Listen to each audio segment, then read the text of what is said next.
एक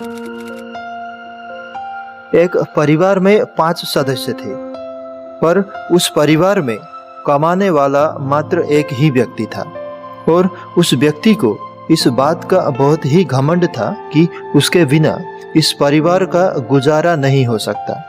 उसकी छोटी सी एक दुकान थी।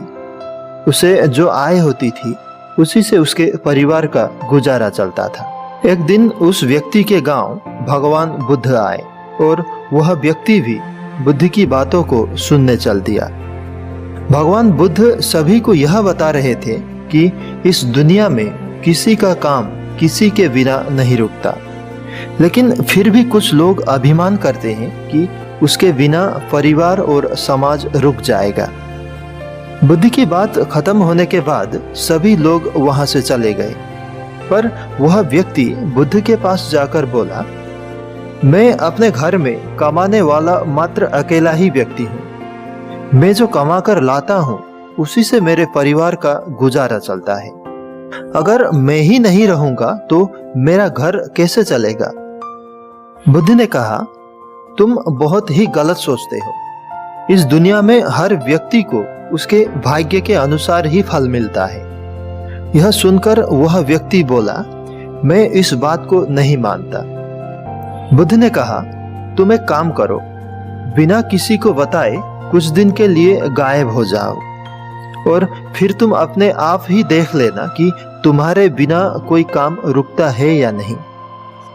उस व्यक्ति ने ऐसा ही किया और वह कुछ दिन के लिए शहर चला गया। दोस्तों, उस गांव में शिकारी जानवर भी कभी कभी आते थे। कुछ दिन पहले एक बाघ ने एक व्यक्ति को अपना शिकार बना लिया था। जब वह व्यक्ति भी अकस्मात गांव से अदृश्य हो गया तो लोगों ने सोचा कि उसके साथ भी वही हुआ जो शिकारी जानवर ने दूसरे व्यक्तियों के साथ किया था। पूरे गांव में यह बात फैल गई। वह परिवार उदास हुआ, वह परिवार दुखी हुआ, पर उस परिवार की मदद के लिए गांव के लोग भी आगे आने लगे। उस व्यक्ति का एक भाई था जिसे गांव के सेठ ने अपने घर में काम पर रख लिया और उसकी एक बहन भी थी। सभी गांव वालों ने मिलकर उसकी शादी एक अच्छे खानदान में करा दी। कुछ दिन बाद सब कुछ पहले जैसा ही हुआ और परिवार के सभी लोग अपना जीवन बहुत ही खुशी से व्यतीत करने लगे। कुछ महीनों बाद वह व्यक्ति रात के वक्त अपने घर आया। घर वालों ने भूत समझकर दरवाजा नहीं खोला।